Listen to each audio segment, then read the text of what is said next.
kenan bayan kammala zaɓe a ɗaya daga cikin rumfunan da ke tsakiyar Abuja. Wasu mazaɓin sun kai har cikin dare ba a gama kaɗa ƙuri'a ba saboda yawan jama'a, inda wasu kuma saboda tsananin ƙarancin jama'a tun kafin ma lokacin rufe zaɓe su sun daɗe da gamawa. Sunana Garba Salihu, wallahi tun 9 na safe nake gurin nan. Dan nan ma sai da aka kwashe wata rumfar aka kai ta wani gurin ma tukunna. Akwai mutane da yawa.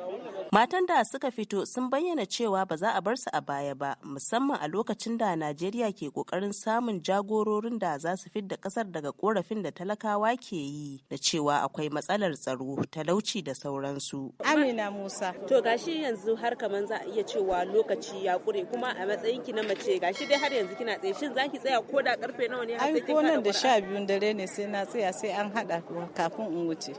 Ga can mai gida na a can gefe. Ba ni kaɗai nake tafa ba. Allah ya ba mai rabo sa'a. In Allah ya ba mai rabon sa'a, me kike son mai rabon yayi da kawo sauyi a ƙasar nan? To Allah Ubangiji ya ba mu zaman lafiya a ƙasa. Allah ya mana canji da abin da ya fi alkhairi. Sunana Hanifa Suleiman.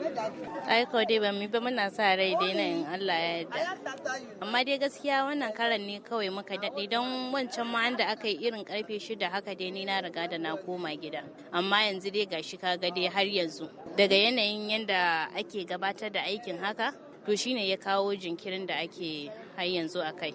Mu mata a matsayin mu na iyaye, idan muka karfafa gwiwa a abu, to hakan zai sa kowa ya ji kokari na yin abun. Shi yasa muke dagewa domin Allah Ubangiji ya taimaka mana, ya zaba mana shugaba na gari, ya taimaka mana bangaren magani asibiti, bangaren makarantu da bangaren kulawa da tsaro, haka domin mu samu kwanciyar hankali a ƙasar mu. Duk da yanzu haka dai alhamdulillah mutum ya gode ma Allah a da halin da yake ciki.